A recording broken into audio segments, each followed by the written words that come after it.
Hi again. Back again in sort of the next step of our progression from resistive flow, compliant flow, to now a combination of the two. We're not all the way there yet. There's more to come, but this is an important step that gets us a little closer to figuring out how we can carry out these calculations. So, we've seen some compliance configurations, we've thought about compliance, we've talked about it before in discussion sections, and we even have some equations. So we know, for example, that the net flow into a vessel like this is the difference between the inflow and the outflow. And that flow difference, that net flow, causes the vessel to distend, to get bigger, assuming it has some compliance. And our vessels all have some compliance. The compliance varies, there's no question. And that variability is captured in the compliance number that we associate with different types of vessels. We can also write down some other equations, and we can say that the change in volume is a function, of course, of that net flow. And we can see that several different ways. We can see, well, the net flow is the difference between incoming flow and outgoing flow, and that's going to cause a rate of change in volume. And so when I say the net flow is so and so much, then that tells me what the rate of change of the volume is going to be. Or written otherwise, and you've done this in a homework assignment, I can say the change in volume is equal to the product of the net flow times time. And I use delta t's here to indicate these are small increments in time, because as we've discussed, these are not static values. The whole process of a compliant vessel is dynamic. It expands, changes the pressures, only expands to a certain point based on compliance, and all sorts of fun things happen. And that's what we're moving toward, being able to predict and write equations for those fun things. So we know those equations, we can work with that, and we can use that to write another expression which says the new volume is equal to the original volume plus delta V. That's an obvious one, right? And then we can substitute in that delta V that we got from above and say, well, the original volume plus the net flow times delta T gives us the new volume that we're dealing with. And you've used these equations already in the homework assignments, so that's nothing new.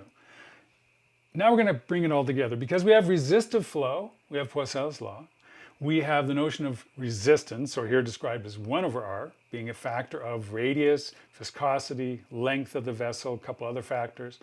We know all that, so we can write that equation as a flow equation with regard to pressure.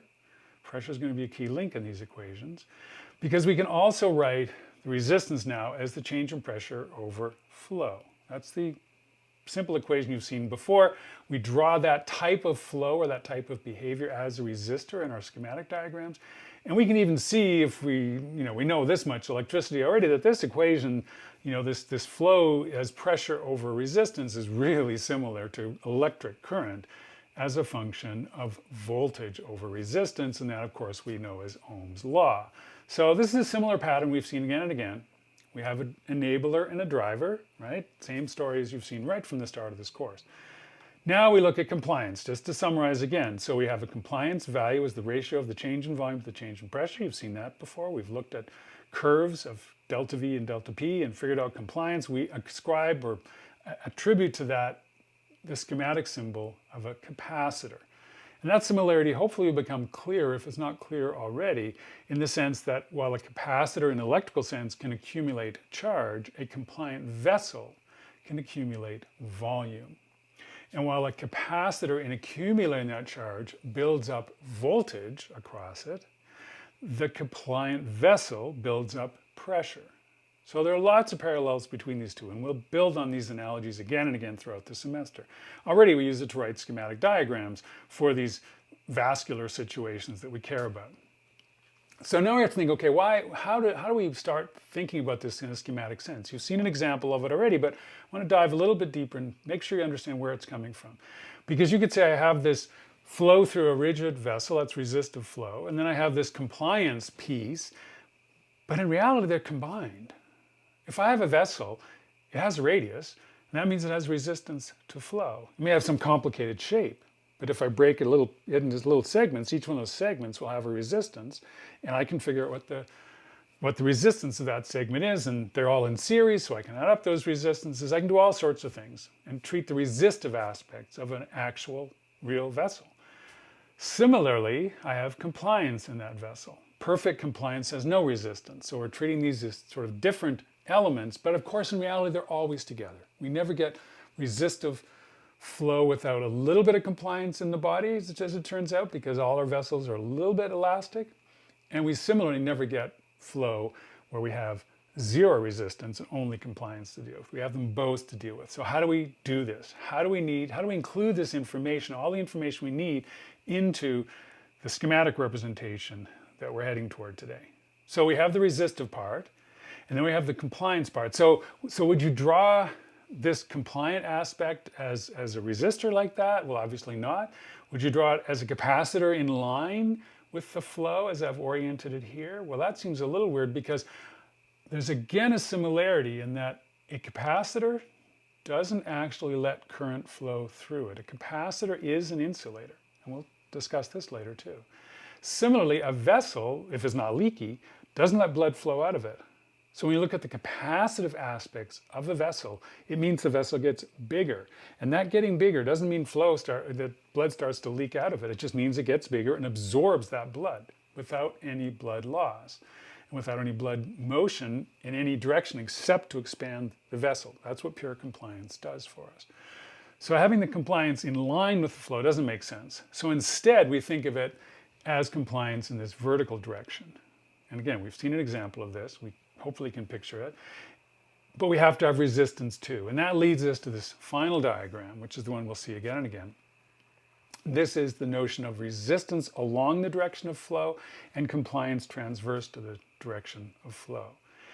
Now you could, in theory, manipulate this and turn it around and it wouldn't change anything, but I think it's useful to think, at least in the beginning, about these more or less horizontal flows as we've oriented them there, and similarly a schematic that shows that same direction. I would say if you're going to turn one, you might as well turn the other and have vessels going this way and turn that schematic so the resistors go this way. But probably best to leave it in this general shape for the moment and work with it here. And that's the basis of what we're going to learn about next week, is called the Windkessel. So Windkessel is a German word, as it sounds. And we'll even tell you about where this came from and why it works the way it does in a very practical sense for putting out fires, if you can imagine. A very timely topic this summer. So now we're going to go back to these equations again briefly. We know that pressure and volume are related through compliance. We've written that down. We know that we have conservation of volume that dictates that the change in volume is the product of the net flow and time. That we've already been through. We can combine these two.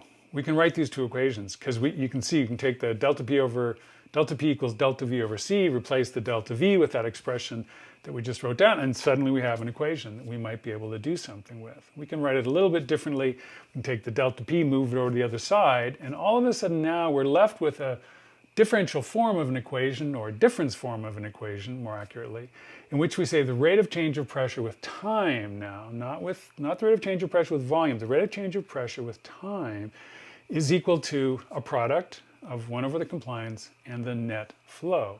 Now, as usual with these difference equations, we can change the difference to a differential, right, the delta to a d, and we can write it in this form of a differential equation.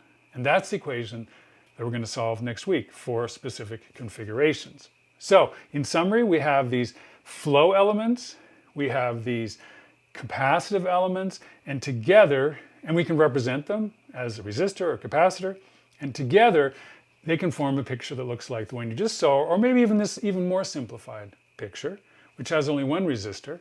And again, we can discuss next week why only one resistor, not two, but the bottom line is that we have a resistor in the direction of flow and a capacitor in the direction of the compliance of the vessel. And that combination of one resistor and one capacitor is something we can actually solve. The differential equation that captures that behavior we can write down knowing the flow rates. And we have a flow rate in the bottom that's the capacitive flow rate, the compliant flow rate, the flow rate of C times delta P over delta, or dP dt. And then we have this other flow through the resistor, and that's from Poiseuille's law, is just the difference in pressures over the resistance. And those two equations and the parameters you see there, all in the background, the Q's and V's and R's and Z's, that allows us to determine what the function P1 is, which is what we're interested in this case. How does pressure change in this situation when we close that switch? That's what this circuit says. As it says, when I close that switch, I'm going to connect this circuit on the left with the circuit on the right. The circuit on the right is really simple. It's just a pressure, just a fixed pressure in this case. These are the boundary conditions that we also talked about last week. They describe essential elements for the solution of our differential equation. Can we picture this in a physical sense? Well, of course we can. So here's the diagram that has both the schematic and the physical representation. And what you see there is a compliant vessel, right? It has a resistance, has compliance. So those are the R and C. On the left-hand side, we have that pressure, that P1 that we're interested in, and we know is going to change with time. And on the right-hand side, we have P2. And you see there with this column of water, that as long as that water column stays roughly the same level, we're going to have constant pressure. So we'll have a constant pressure on the right, a variable pressure on the left. We'll have a compliant vessel with resistance in the middle. And that little knob you see, that little circle you see between the two elements of that physical circuit, that's the switch. So you can see the switch is off right now with a white rectangle going up and down. If we turn that switch 90 degrees, that switch will open and the two systems will be connected. And our question is, what happens next? And that we're going to do next week. So we'll see you here back again next week. We'll go through all this in some detail, use our calculus and even our computing to figure out how to answer that question and many more complicated questions about pressures and even volumes and how they change as a function of time under different conditions.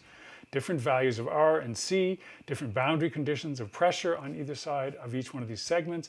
And so we will solve the Windkessel equation for a single element, and then we'll start to piece them together to start working toward our major project where we describe the entire cardiovascular system as a sequence of these individual elements.